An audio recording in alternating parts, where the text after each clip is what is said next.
નમસ્કાર દર્શક મિત્રો, CB24 ન્યૂઝમાં હું આલોક આપનું સ્વાગત કરું છું। પીએમના પ્રવાસને લઈને વાડજ સ્મશાન ગૃહ કટથી આંબેડકર બ્રિજ સુધી પશ્ચિમ રિવરફ્રન્ટ રોડ બંને તરફ બંધ રહેશે। ટ્રાફિક પોલીસ દ્વારા જાહેરનામું બહાર પાડવામાં આવ્યું છે। પ્રધાનમંત્રી નરેન્દ્ર મોદીના અમદાવાદ પ્રવાસને લઈને ટ્રાફિક પોલીસ દ્વારા એક જાહેરનામું બહાર પાડવામાં આવ્યું છે।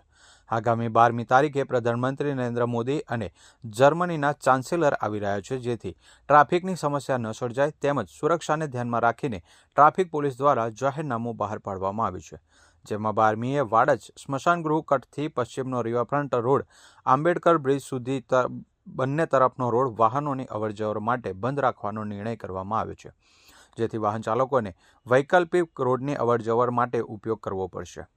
12મી તારીખે પ્રધાનમંત્રી નરેન્દ્ર મોદી અને જર્મનીના ચાન્સેલર સાબરમતી રિવરફ્રન્ટ પર આંતરરાષ્ટ્રીય પતંગ મહોત્સવ 2026માં હાજરી આપવાના છે, તેમજ તેમની સાથે મોટી સંખ્યામાં વીઆઈપી અને વીવીઆઈપી પણ આંતરરાષ્ટ્રીય પતંગ મહોત્સવમાં હાજરી આપવાના છે, જેથી પશ્ચિમ રિવરફ્રન્ટ પર વાહનોની અવરજવર માટે પ્રતિબંધ અને ડાયવર્ઝન આપવામાં આવ્યું છે, જેમાં વાહન ચાલકોને ડાયવર્ઝન રૂટ માટે વાડજ સ્મશાન ગૃહ કટ થઈ વાડજ સર્કલ, ઉસ્માનપુરા 4 રસ્તા, ઇન્કમટેક્સ ઓવરબ્રિજ મધ્યભાગ, બાટા શોરૂમ, ડી-લાઇટ 4 રસ્તા, ટાઉન હોલ 4 રસ્તા, પાલડી 4 રસ્તા થઈને અવરજવર કરી શકશે।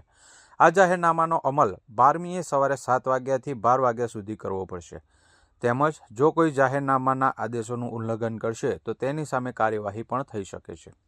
શહેરમાં બુલેટ ટ્રેન પ્રોજેક્ટનું બાંધકામ સાબરમતીથી વટવા સુધીનું પાયલોટિંગનું કામ ચાલી રહ્યું છે।